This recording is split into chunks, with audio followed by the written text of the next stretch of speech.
Nós vamos agora, num conjunto de vídeos, falar um pouco sobre a etapa de permissões de segurança nas soluções usando o Django com o Django REST Framework.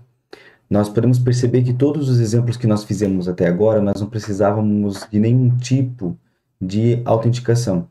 E é claro que isso não é uma solução que nós desejamos. Então, nós temos várias formas de poder trabalhar com a parte de permissões e autenticação no Django. Eu vou apresentar aqui talvez aquela que seja mais clássica. A gente sabe que o Django já fornece para nós uma forma de autenticação interna, intrínseca a ele, né? Então, ele já nos fornece um serviço de usuários com toda uma parte de autorização de acesso às suas models. Pode ser que algum tipo de serviço, de solução que eu esteja desenvolvendo, eu queira aplicar permissões diferentes dessas a que o Django esteja me fornecendo. Mas nós vamos agora desenvolver essa solução básica com isso que o Django já nos oferece. Então, por exemplo, eu ainda não vou mostrar nada relacionado mesmo às permissões do Django, mas deixa eu apresentar para você. Nós estamos com a nossa solução rodando, então nós temos aquela nossa solução com a livraria em execução, do exemplo que nós viemos seguindo, e se nós acessarmos o localhost, a parte do administrador dessa solução que nós temos, né, a gente percebe que o Django já nos oferece a parte de gerenciamento de usuários e também de grupos. Então, eu posso criar um grupo, por exemplo, um grupo de compradores e um grupo de administradores, né? Então, vamos imaginar que a gente tivesse o usuário fazendo parte de um grupo. Eu estou nesse usuário Eduardo aqui, ele é um usuário administrador, mas ele poderia fazer parte de um grupo. E eu poderia definir as permissões que ele tem acesso. Aqui tem toda essa parte inicial das permissões, que é um pouco mais geral, mas se nós descermos um pouco esse grupo de permissões de usuários aqui, ó, nós vamos perceber que nós temos o nosso módulo, que é o módulo core. Então eu posso dizer que o usuário pode adicionar um autor, pode alterar um autor, excluir um autor ou visualizar um autor. Essas permissões, esses 4 grupos de permissões, de adicionar, alterar, excluir e visualizar, eu tenho para todas as models que eu desenvolvi.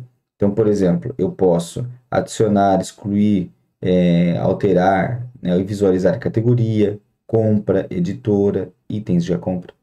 Então, nós podemos utilizar esse esquema de permissão. É claro que nós podemos querer ir um pouco além. Por exemplo, um usuário pode adicionar um item de compra só numa compra que é dele, né? Nós poderíamos fazer esse tipo de validação. É claro que daí por aqui eu não consigo fazer isso. E aí nós podemos fazer essas validações depois diretamente nas regras de negócio do Django, ou até mesmo numa solução de front-end não possibilitando o usuário visualizar, né, itens de compra que não sejam dele.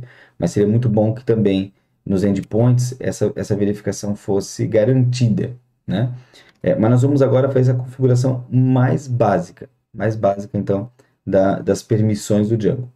E é claro que nós poderíamos fazer isso diretamente nos usuários, ou poderíamos fazer isso, por exemplo, diretamente nos grupos de usuários que nós poderíamos criar no nosso sistema. Eu poderia ter, por exemplo, um grande usuário administrador que tivesse acesso a todos os recursos e depois, inclusive no admin, pudesse vir aqui e mexer no admin. Isso já é automático aqui no meu caso, porque esse usuário que eu criei, eu coloquei ele como um super user, então ele sempre vai ter acesso a tudo. Mas eu poderia então criar grupos de usuários com restrições um pouco menores, né? Eu poderia, por exemplo, vir aqui na parte da autenticação, eu vou criar um grupo de compradores, então vou adicionar um novo grupo, né? Vou chamar ele de compradores e vou adicionar ele com acesso, esse usuário. O que ele pode fazer? Ele pode visualizar categoria, livros e editora. Então, esse é um item que ele pode fazer, e livros. Ele pode visualizar esses itens, né? Isso já é meio padrão para todo mundo que está autenticado no sistema. E para compra, itens de compra, eu vou colocar para ele um acesso completo. Então, para compra e acesso completo, eu vou colocar um acesso completo para ele, né? Então, vou colocar essas informações aqui. E vou salvar. Então, eu tenho agora um grupo de usuários chamado compradores, que eu posso colocar as permissões para eles. Ele tem, então, essas permissões que eu falei, né?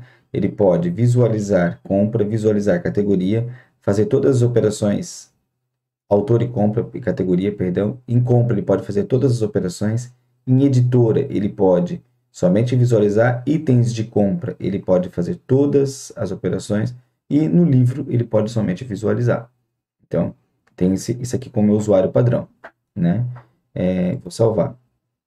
E eu poderia ter também aqui um outro grupo, que são os meus administradores. Administradores. Então, esses meus administradores, no meu modelo core, que nós temos aqui, neste core, ele vai poder fazer tudo, né? Os administradores da minha livraria, né? Ele pode fazer tudo, né? Então, eu vou salvar. Pronto, tem esses dois grupos aqui.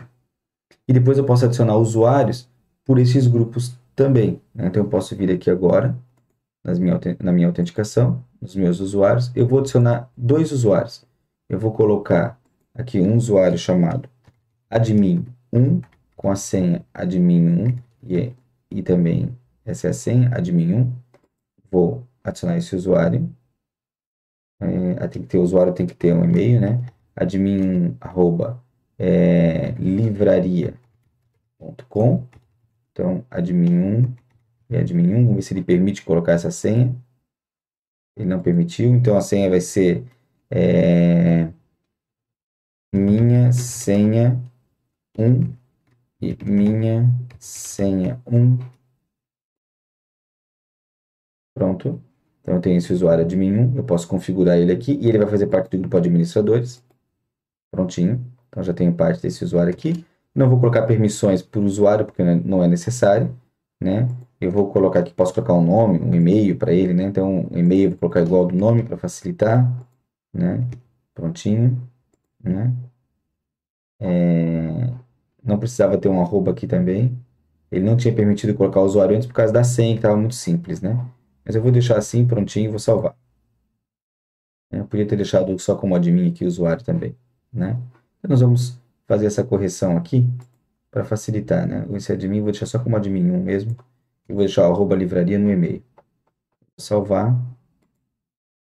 Prontinho. E tenho também um outro usuário, que vai ser o usuário comprador1. E aí vai ter uma senha, minha senha 1 também. Minha senha 1. Pronto. Vou salvar. E esse usuário comprador1, ele vai fazer parte do grupo dos compradores. Não vou colocar nenhuma permissão adicional a ele. E prontinho. Se eu quiser testar no admin, eu tenho que dar permissão para ele como staff status, né? Para dizer que ele pode logar no admin, eu teria que dar essa permissão para ele. Vou salvar aqui. Pronto, tem esses dois usuários criados. E agora o que nós vamos fazer nas próximas etapas é poder verificar as permissões dentro do Django, né? De como é que nós vamos poder fazer essa administração e essa permissão dentro do Django para que ela possa analisar esse uso das permissões ou não, né? Porque se eu vier via admin e adicionar ele por acesso de gravação aqui, se eu permitir o acesso a ele, esse usuário, o administrador, já não conseguirá adicionar um usuário, um livro, uma categoria. Mas via o Django REST Framework, via os endpoints, nós não estamos fazendo essa validação e é isso que nós vamos verificar no próximo vídeo.